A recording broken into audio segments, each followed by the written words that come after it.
अब तक हमने पढ़ा कि किस प्रकार दक्षिण भारत में भक्ति आंदोलन का प्रचार प्रसार हुआ। अलवार तथा नयनार संप्रदाय के संतों ने घूम घूम कर अपने मत का प्रचार किया। 13वीं-14वीं सदी आते आते तक यह भक्ति आंदोलन उत्तर मध्य भारत की ओर अग्रसर हो गया। इस दौरान चैतन्य महाप्रभु, रामानंद, तुकाराम आदि संतों ने इस आंदोलन को और अधिक मुखरता प्रदान की। भक्ति आंदोलन का उद्देश्य हिंदू धर्म में समाज सुधार तथा इस्लाम व हिंदू धर्म में समन्वय स्थापित करना था। अब तक हमने पिछली 2 वीडियो में मध्यकाल के भक्ति आंदोलन के अंतर्गत भक्ति आंदोलन के उदय के कारण और दक्षिण भारत में जो भक्ति आंदोलन चला, शंकराचार्य और 4 जो अलवार संप्रदाय के संत थे, रामानुजाचार्य इत्यादि, उनके बारे में पढ़ा। इस वीडियो में हम पढ़ेंगे कैसे दक्षिण भारत से अब ये जो भक्ति आंदोलन है वो धीरे धीरे ऊपर की ओर उत्तर भारत की ओर आ रहा है।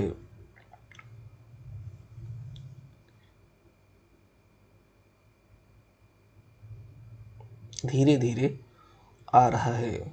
तो भक्ति आंदोलन में जो तो इसको उत्तर भारत में ये 2 धाराएं प्रभावित हुई, जिनमें एक थी निर्गुण धारा और दूसरी थी सगुण धारा। निर्गुण धारा 2 भागों में थी, एक थी ज्ञान मार्गी और दूसरी थी प्रेम मार्गी। सगुण धारा भी 2 भागों में विभाजित थी, रामाश्रयी और कृष्णाश्रयी। रामाश्रयी जो राम की भक्ति करते थे, कृष्णाश्रयी जो कृष्ण की भक्ति करते थे।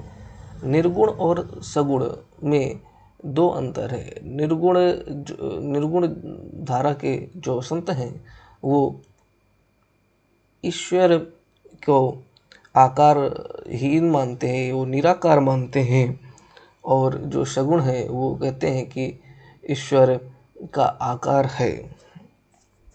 और निर्गुण और सगुण में कुछ समानताएं भी हैं, जैसे कि निर्गुण और सगुण मतवाद का में अंतर है अवतार और लीला, बल्कि जो समानता है कि ये भी दोनों ही जो धाराएं हैं इष्ट, कृपालु, सहृदय और करुणाकार है, ये मानते हैं। तो जो इसमें हम पहले जो इस संत के बारे में पढ़ेंगे वो उनका नाम है रामानंद। रामानंद को श्रेय वैष्णव संप्रदाय को दक्षिण से उत्तर भारत में उत्तर की ओर लाने का श्रेय रामानंद को दिया जाता है। जो रामानंद हैं इनका जन्म प्रयाग में होता है और ये कान्यकुब्ज ब्राह्मण थे। रामानंद दक्षिण भारत तथा उत्तर भारत के सगुण एवं निर्गुण के बीच की कड़ी भी थे। कहीं कहीं रामानंद को रामदत्त भी कहा जाता है। हमें जैसे पता है कि भक्ति आंदोलन में संतों ने क्षेत्रीय भाषाओं का प्रयोग किया और इसका प्रचार प्रसार किया। इससे इसी प्रकार रामानंद ने संस्कृत के स्थान पर अपने विचारों के प्रसार प्रसार में हिंदी भाषा का प्रयोग किया और इन्होंने जो संप्रदाय का प्रवर्तन किया उसका नाम रामावत संप्रदाय है। क्या है? रामावत संप्रदाय। रामानंद ने एक ईश्वरवाद पर जोर देकर हिंदू धर्म के अंदर व्याप्त जाति प्रथा, छुआछूत इत्यादि कुरीतियों को समाप्त करने का प्रयास किया और साथ ही इन्होंने हिंदू मुसलमानों में प्रेम भक्ति संबंध के साथ सामाजिक समाधान भी प्रस्तुत किया। जो भक्ति आंदोलन है और इसमें जो मध्य भारत में जो हम पढ़ेंगे, सभी अपने अपने मतों से, अपने अपने विचारों से सभी ने निंदा की, इसका विरोध किया। सभी का एक ही उद्देश्य था, व्याप्त जाति प्रथा, छुआछूत इत्यादि जो कुरीतियां हैं इनका निर्मूलन करना। इसी प्रकार और अपने विचारों के माध्यम से उसको खंडन किया, उसकी निंदा की, उसको अनुचित ठहराया। रामानंद के जो शिष्य थे उनको ये भवदूत कहते थे, रामानंद के शिष्य को। और इनके मरणोपरांत इनकी जो अनुयायी थे वो दो शाखाओं में बढ़ गए। जो रूढ़वादी थे वो तुलसीदास जैसे उनमें एक प्रमुख हैं, और एक जो सुधारवादी थे वो कबीरदास इसके वाहक बने।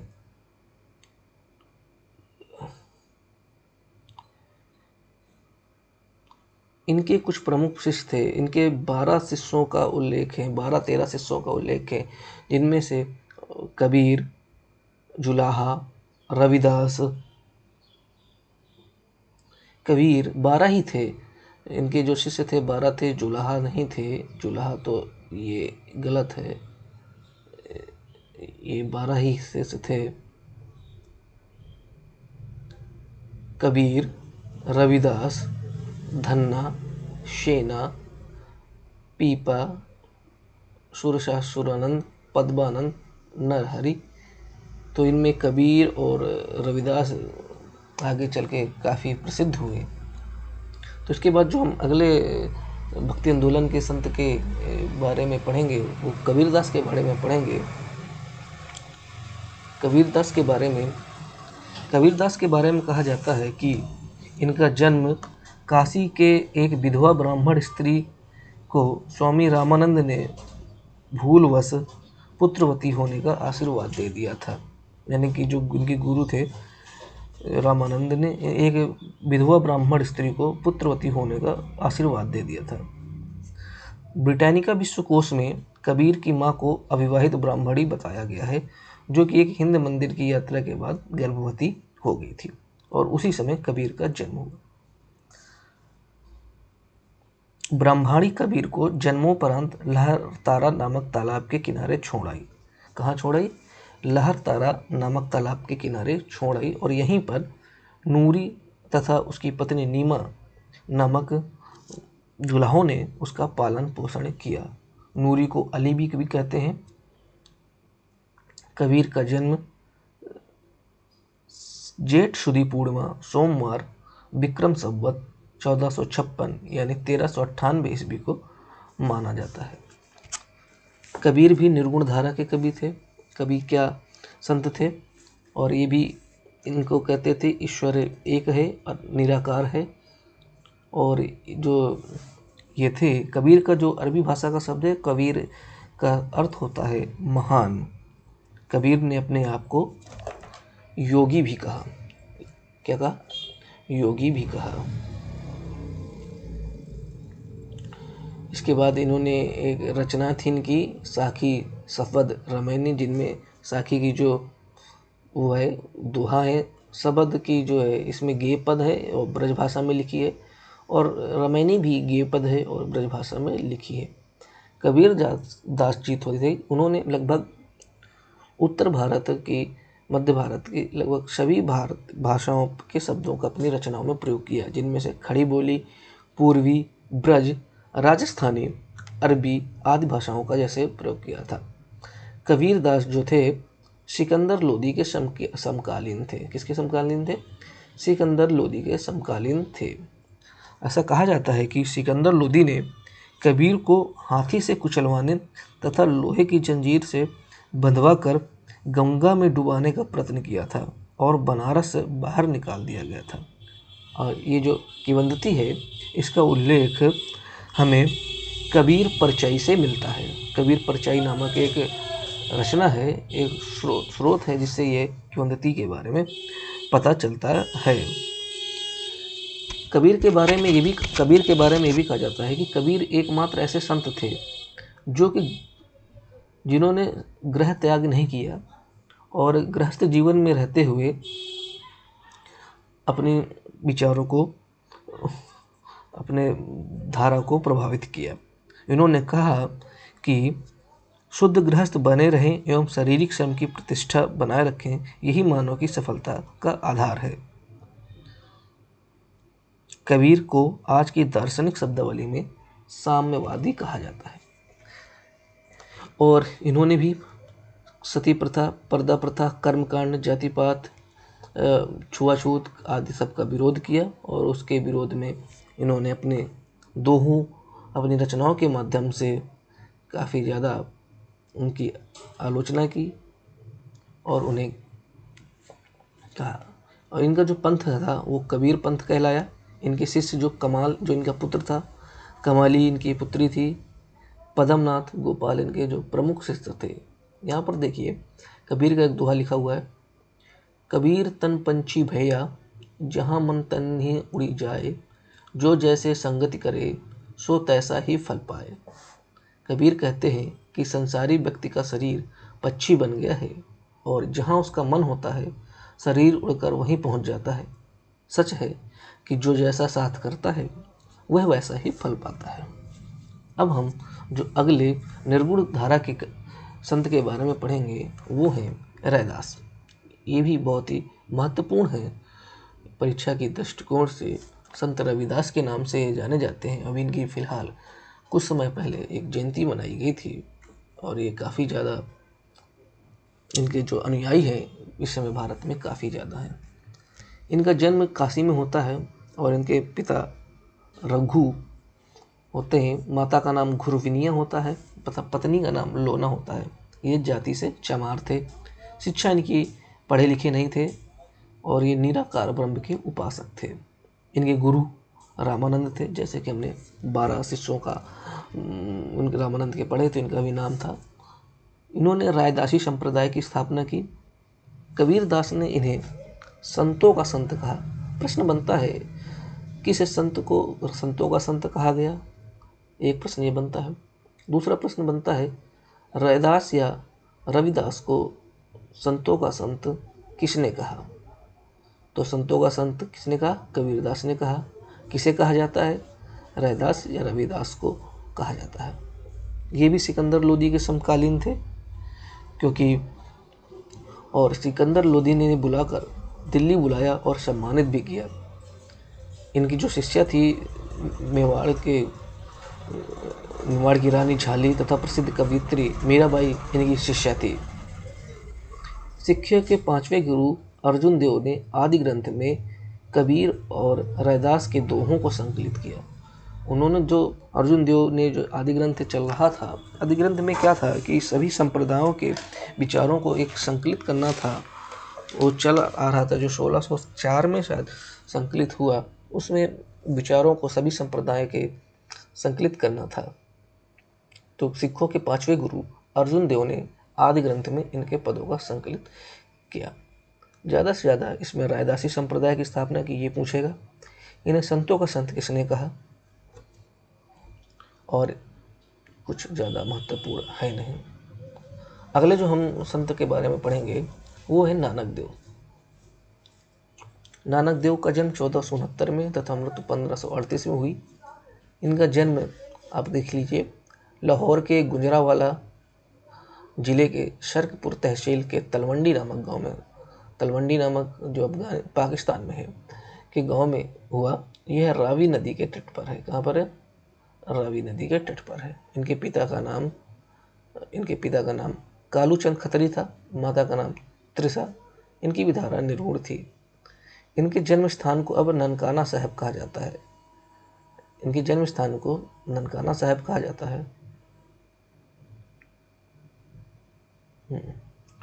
और इनका जो मृत्यु हुई थी 1538 में करतारपुर में हुआ था। तो कभी कभी स्थान दे देता है ननकाना साहब किससे संबंधित है, करतारपुर से कितने संबंधित है। तो करतारपुर इनकी मृत्यु से संबंधित है, मृत्यु स्थान से, और ननकाना साहब इनके जन्म स्थान से संबंधित है। ये फारसी भाषा इन्होंने अपने गुरु उस समय जो थे मुल्ला कुतुबुद्दीन से सीखा। 18 वर्ष की आयु में इनका विवाह शुलाखिन नामक कन्या से विवाह हो गया। इन्होंने 30 वर्ष के आयु के पास लगभग घर त्याग दिया और संन्यास ग्रहण कर लिया। इनका जो विचार था, इनका जो मत था, ये भी एक ईश्वरवादी थे, आडंबर विरोधी, मूर्ति पूजा, जाति प्रथा के घोर विरोधी थे। नानक जी ने बताया, एक सिद्धांत दिया कि पाप से घृणा करो, पापी से नहीं। बहुत ही बड़ा शब्द है, पाप से घृणा करो, पापी से नहीं। इन्होंने एक सामुदायिक रसोई आरंभ की जिसका नाम लंगर था, जो आज भी चलती है। लंगर नाम की सामुदायिक रसोई आरंभ की। प्रश्न बनता है, लंगर नाम की सामुदायिक रसोई किसने प्रारंभ की? और यहाँ पर काफ़ी सारे सिख गुरुओं के नाम दे देगा, नानक देव, अर्जुन देव, रामदास इत्यादि। तो इसका सही जवाब है लंगर नामक सामुदायिक रसोई का आरंभ गुरु नानक देव ने किया।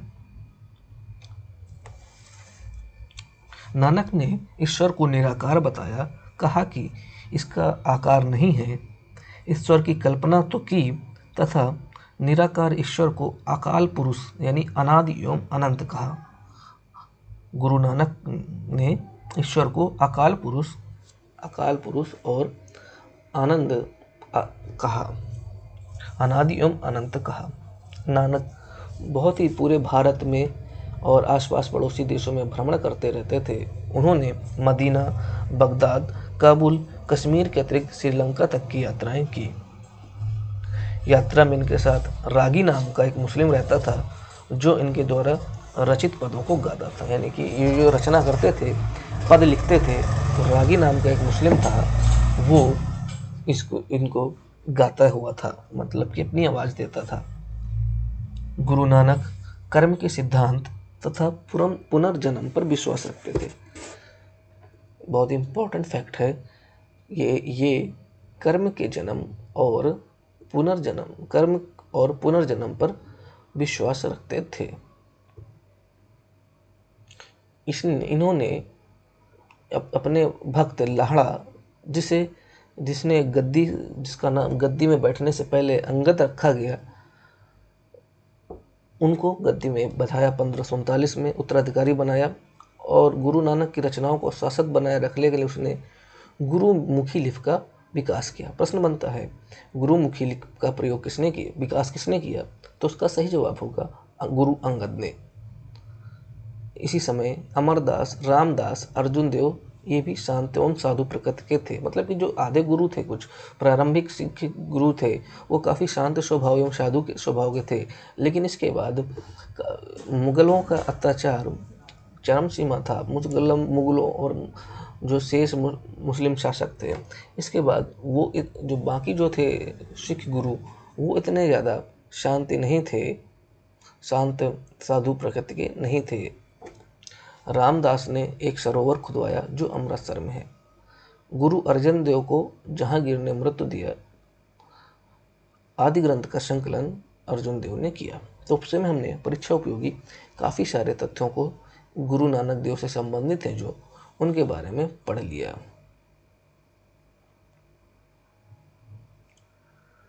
अब जो हम अगले संत के बारे में पढ़ेंगे जो निर्गुण धारा से संबंधित हैं, वो हैं हरिदास निरंजनी। हरिदास निरंजनी के बारे में कुछ ज़्यादा खास नहीं है। आप इनके बारे में पढ़ लीजिए कि इन्होंने निराला पंथ को चलाया। एक लाइन दे देगा मिलान करने में, निराला पंथ को डाल देगा और कहेगा इनके प्रवर्तक से सही मैच कीजिए। तो इसका था निराला पंथ का जो चलाया उन्होंने हरिदास निरंजनी जी ने चलाया। हरिदास निरंजनी जी ने काफ़ी सारे गुरु बदले। प्रारंभिक गुरु इनके जो थे प्रागदास थे, फिर इन्होंने कबीर पंथ और गोरख पंथ से भी दीक्षा ली। इसके बाद हम अगले पढ़ेंगे निर्गुण धारा के जो अगले हैं संत दादू दयाल। दादू दयाल अपने आप में काफ़ी फेमस हैं। 1544 में जन्म होता है और इनकी मृत्यु 1603 में होती है। जाति, इनकी जाति के बारे में मतभेद है। कोई इन्हें ब्राह्मण कहता है, कोई इन्हें जुलाहा कहता है। दादू पेशे से धुनिया थे। दादू पंतुओं के अनुसार दादू भी कबीर की भांति अनाथ थे। दादू का जो दादू दयाल जो थे, उनका जो पूर्व नाम था, जो पहले का नाम था, इन्हें महाबली के नाम से जाना जाता था। या महाबली के नाम से ये जाना जाते थे। और जब इनकी प्रथम पत्नी का मृत्यु हो जाती है तो ये सांसारिक वस्तुओं को त्याग कर घर छोड़ देते हैं और कमाल जो कि कबीर के पुत्र थे उनसे शिक्षा दीक्षा ग्रहण करते हैं। और अपने अपना विचार देते हैं, अपना पंथ चलाते हैं। जो इनका संप्रदाय का नाम है, इनके संप्रदाय को परब्रह्म संप्रदाय कहा जाता है, जो बाद में आगे चलकर दादू पंथ के नाम से जाना जाता है। याद रखने वाला बात है, परब्रह्म समुदाय किससे संबंधित है? दादू दयाल से। ये अपने स्थल पर ये सत्संग देते थे, और उनके जो यहाँ पर सत्संग देते थे उस स्थल को अलख दरीबा नाम से जाना जाता था। अलख दरीबा नाम से जाना जाता था। इन्होंने भी विभिन्न संप्रदाय के धार्मिक साहित्य का संकलन किया, क्योंकि इनके जो शिष्य थे वो कहते, उनके अनुरोध पर इन्होंने किया, और उसका जो शीर्षक था उसका नाम था हर डेवानी। हर डेवानी नाम से जाना गया, और इसका संकलन 1600 ईस्वी में आसपास हुआ। यह ग्रंथ संभवतः विश्व में अपने प्रकार का पहला ग्रंथ था जिसका कभी विभिन्न धार्मिक संप्रदायों के धार्मिक साहित्य का संकलन किया गया, क्योंकि विभिन्न संप्रदायों से सुसज्जित सिखों का जो आदि ग्रंथ या ग्रंथ साहिब था, जिसका संकलन गुरु अर्जुन देव ने किया, वो 1604 ईस्वी में हुआ। और इनका जो हर डेवानी नाम से जो था संग्रह, ये 1600 ईस्वी में ही हो गया था।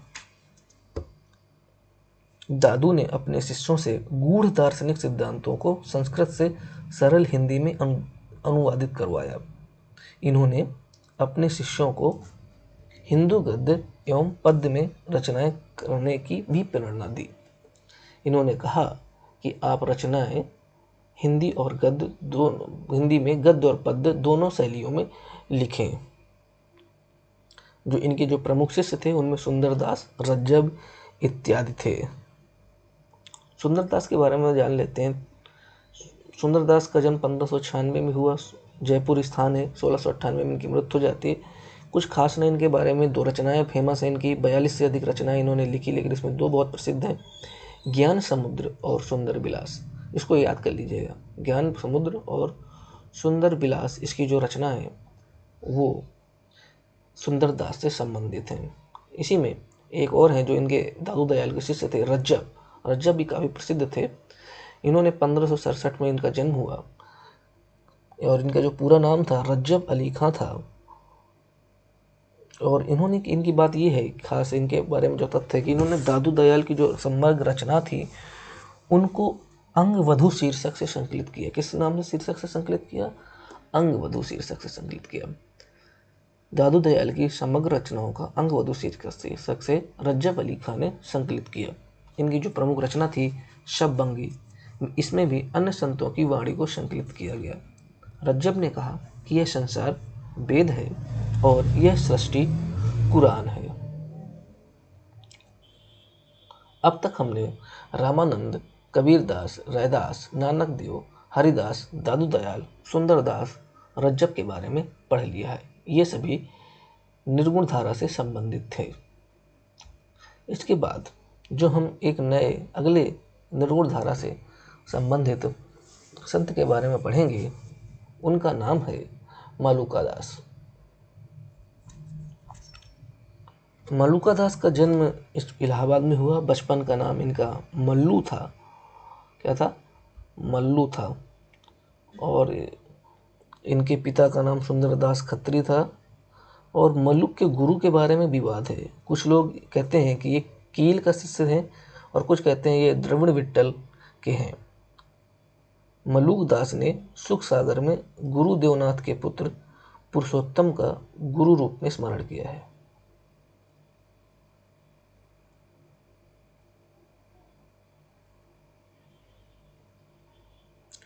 जो इम्पोर्टेंट इनकी जो रचनाएं हैं देख लेते हैं। सुख सागर, ज्ञान परोशर, 12 खड़ी, ज्ञान बोध, रतन खान, ध्रुव चारहज, ब्रज लीला। ज्ञान बोध इसमें सबसे महत्वपूर्ण रचना है इनकी। इसमें कहा गया है कि ब्रह्मा की भक्ति ज्ञान और वैराग्य निवृत्ति आदि खंडों का इसमें वर्णन है। जो मलूका दास हैं वो अकबर तथा औरंगजेब के समकालीन थे। आपके इनके जन्म और मृत्यु से ही पता चल रहा होगा कि इस समय मुगल काल में औरंगजेब और अकबर का ही शासन था। इसके बाद एक अन्य भक्त हैं, संत हैं धर्मदास। धर्मदास जो कबीरदास की जो वाणी है बीजक, उसका संकलन इन्होंने ही किया था। कबीर की मृत्यु के पश्चात उनकी गद्दी का उत्तराधिकारी इन्हें ही बनाया गया था। तो अब तक हमने निर्गुण धारा से जो थे प्रेम ज्ञानश्री शाखा के काफ़ी सारे संतों के बारे में पढ़ लिया। जो अब हम पढ़ेंगे सगुण भक्ति धारा से संबंधित और उनके संतों के बारे में जानेंगे। सगुण भक्ति धारा में जानते हैं इसमें ईश्वर का आकार। आप जानते ही हैं कि सगुण भक्ति के अंदर ईश्वर को एक आकार दिया जाता है। जैसे हम कृष्ण की फोटो लगाकर उसके आगे किसी भी प्रकार से अगरबत्ती जलाकर हाथ जोड़कर एक तरह से उनकी भक्ति करते हैं, इस तरह के जो हम धारण करते हैं ये सगुण भक्ति कहलाती है। और सगुण भक्ति के लोग मानते हैं कि ईश्वर का आकार होता। और सगुण भक्ति शाखा को भी दो भागों में बांटा गया है। जैसे पहले ही मैंने बताया, रामाश्रय शाखा और कृष्ण भक्ति शाखा, यानी राम भक्ति शाखा और कृष्ण भक्ति शाखा। राम भक्ति शाखा के अंतर्गत हम प्रमुख रूप से जिस कवि के बारे में चर्चा करेंगे वो गोस्वामी तुलसीदास थे। गोस्वामी तुलसीदास के बारे में पढ़ेंगे। इसके बाद हम कृष्ण भक्ति शाखा के कवियों के बारे में पढ़ेंगे। चलिए, गोस्वामी तुलसीदास के बारे में आप जानते हैं, राम भक्ति शाखा से संबंधित हैं, अभी आपने समझ लिया। सगुण के अंतर्गत राम भक्ति शाखा से संबंधित हैं। तो क्या होता है, कुछ लोग इनका जन्म स्थान राजापुर बांदा जिला उत्तर प्रदेश मानते हैं, तो कुछ विद्वान इनका जन्म गोंडा जिला मानते हैं। इनकी माता का नाम हुलसी, पिता का नाम आत्माराम द्विवेदी था। इनकी पत्नी का नाम रत्नावली था। क्या था? रत्नावली। रत्नावली जो थी इनकी आध्यात्मिक गुरु भी थी। इनके प्रथम गुरु तो जो थे नर हरिदास थे, परंतु आध्यात्मिक गुरु रत्नावली थे। अगर प्रश्न पूछ ले इनके आध्यात्मिक गुरु का नाम, तो रत्नावली ही सही होगा। इनके बारे में कहा जाता है कि इनके माता पिता की मृत्यु बचपन में ही हो जाती है। कहते हैं कि तुलसीदास के जन्म के समय ही दांत निकले थे और यह राम राम कह रहे थे, अतः इन्हें बचपन में राम बोला कहा गया। बचपन में इनका क्या नाम था? राम बोला कहा गया। गुरु नरहरिदास ने ही तुलसीदास को अयोध्या लाकर शिक्षा दी थी। तो इनकी जो प्रमुख रचनाएं बहुत हैं, इनमें जो प्रमुख रचनाएं हैं रामलला नहशू, वैराग संदीपनी, दोहावली, कवितावली, गीतावली, विनय पत्रिका, राम शतशई, संकट मोचन, राम शलाका, छंदावली, रामायण, कुंडलिया रामायण माफ कीजिए, और कृष्ण गीता वली। इनमें से इनका सबसे प्रमुख, सबसे ज़्यादा प्रसिद्ध जो रचना है रामचरितमानस है, और यही उनको महाकवि के रूप में स्थान दिलाती है। रामचरितमानस का प्रारंभ 1574 ईस्वी में अयोध्या में सरयू नदी के तट पर हुआ था। तब तुलसीदास की उम्र 42 साल थी। और इसका जो पूर्ण हुआ, जो इन्होंने आरंभ किया रचना करना, ये 1577 ईस्वी में वाराणसी में गंगा नदी के तट पर पूर्ण हो गया। तुलसीदास ने रामचरितमानस का काव्य रूपात्मक ढांचा मलिक मोहम्मद जैसी से लिया है। आपको पता ही है, तुलसीदास और जैसी दोनों ही अवधी भाषा के सिरमौर थे, बड़े ही प्रखंड ज्ञाता थे। तुलसीदास को ब्रजभाषा में भी प्रकट थी। तुलसीदास की गीतावली व कवितावली राम कथा से संबंधित मुक्तक छंदों में रचित है।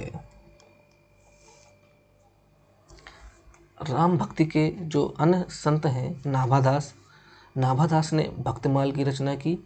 नाभादास जो थे अग्रदास के शिष्य थे।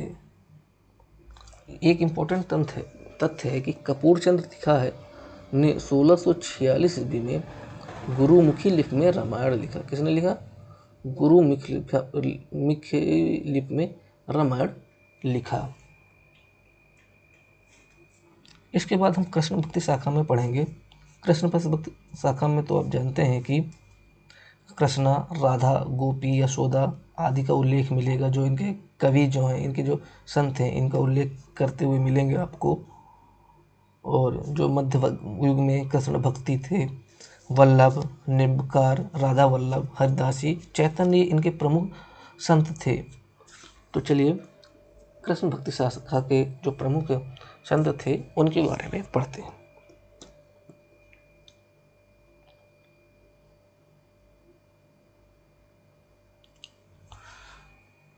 सबसे पहले हम पढ़ेंगे वल्लभाचार्य जी के बारे में। जन्म 1477 ईस्वी को, मृत्यु 1530 को चंपारण में इनका जन्म हुआ था। ठीक है।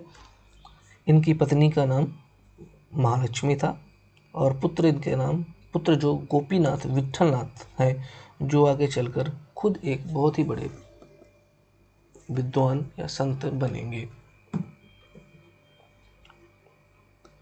इनके बारे में कहा जाता है कि विजयनगर सम्राट ने इन्हें जगत गुरु महाप्रभु श्रीमदाचार्य की उपाधि दी। प्रश्न बनता है, जगत गुरु महाप्रभु श्रीमदाचार्य की उपाधि किसे प्राप्त हुई? तो इसका आंसर होगा वल्लभाचार्य। इन्होंने शुद्ध द्वैतवाद को आगे बढ़ाया। शुद्ध द्वैतवाद को हमने पढ़ा था दूसरे वीडियो में कि इसके जो प्रवर्तक थे विष्णु स्वामी थे।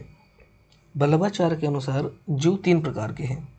पहला प्रवाह जीव, दूसरा मर्यादा जीव, तीसरा पुष्टि जीव। वल्लभाचार्य ने प्रेम साधना में लोक मर्यादा और वेद मर्यादा का त्याग विधेय बताया। इनकी जो प्रमुख रचना थी ये जान लेते हैं। पूर्व मीमांसा भाष्य, अणु मीमांसा भाष्य जिसे उत्तर मीमांसा भी कहते हैं। इनके शिष्य जो है कुंभनदास, सूरदास इत्यादि, ये सभी भी कृष्ण भक्ति शाखा के ही संत कवि हैं। सूरदास को जानते हैं, इन्होंने सूरसागर नाम की रचना की, सूर सरावली।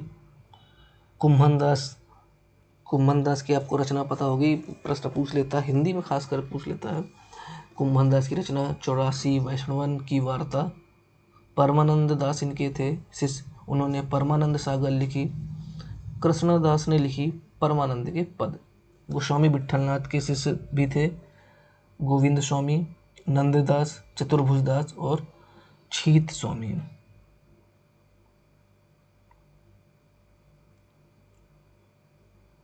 आपको पता है कि सूरदास को पुष्टि मार्ग का जहाज और वत्सल और संगार का अमर गायक कहा जाता है।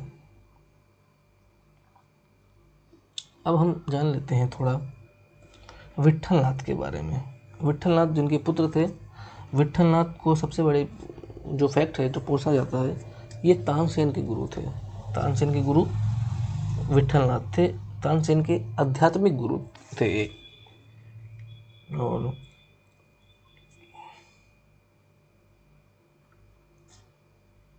अब हम जो अगले पढ़ेंगे चैतन्य संप्रदाय के बारे में पढ़ेंगे।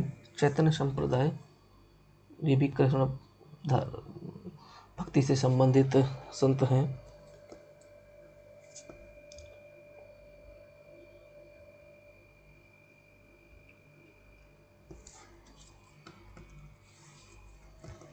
चैतन्य गौड़ी संप्रदाय, इनके जो संप्रदाय था गौड़ी संप्रदाय। इनका जन्म जो होता है बंगाल के नौदीप जिले के नदिया जिले के मायापुर गांव में फाल्गुन पूर्णिमा को होता है 1486 को। बचपन का नाम इनका विशंभर मिश्रा था। घर में निमाई और रूप सौंदर्य के कारण गौर या गौरांग कहा जाता था। शिक्षा पूर्ण होने पर इन्हें विद्यासागर कहा गया। इनके पिता का नाम गंगादास और माता का नाम सची था।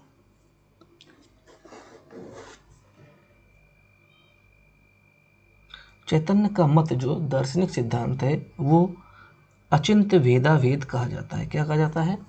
अचिंत भेदा भेद। ये इंपॉर्टेंट है इनके बारे में। अचिंत भेदा भेद इनका दार्शनिक सिद्धांत कहलाता है।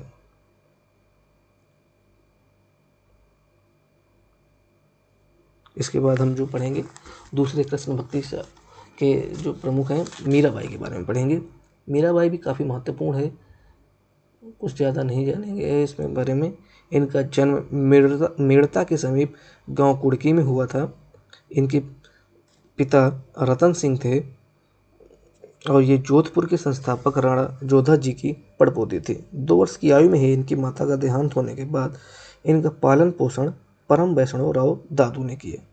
इनके पति युवराज भोजराज थे जो राणा सांगा के बड़े पुत्र थे। राणा सांगा की ये वधु थी, पुत्रवधु थी और ये उनके बड़े पुत्र राजा भोजराज की पत्नी थी। विवाह के 7 वर्ष पश्चात ही भोजराज का स्वर्गवास हो गया। मीरा तत्कालीन प्रथा के अनुसार सती नहीं हुई। वे स्वयं को कृष्ण की पत्नी और चिर सुहागनी मानती थीं। राणा सागा से अंतर्विरोध होने के कारण चचेरे भाई व भक्त जयमल तथा चाचा वीरमदेव के साथ रहने लगी, जो मेड़ता के प्रमुख थे। जब जोधपुर नरेश मालदेव ने मेड़ता पर आक्रमण कर दिया, तब मीरा पुष्कर यात्रा से लौटते हुए वृंदावन चली गईं और यहीं रणछोड़ जी के मंदिर में भगवान की मूर्ति के सम्मुख एकाग्र भाव से भजन कीर्तन करते हुए शेष जीवन व्यतीत किया। इनकी जो मृत्यु हुई वो 1546 में हुई।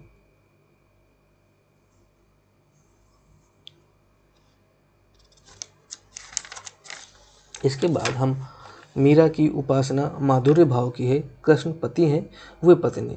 मीरा के विचार सूफियों के समान हैं, जिनकी तुलना हम प्रसिद्ध सूफी महिला संत रबिया से कर सकते हैं।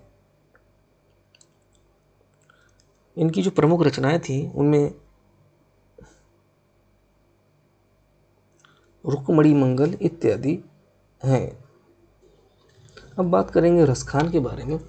रसखान जो थे ये भी कृष्ण भक्त थे, जिनका उपनाम पिहानी के सैयद इब्राहिम था। इनका जो उपनाम था सैयद इब्राहिम,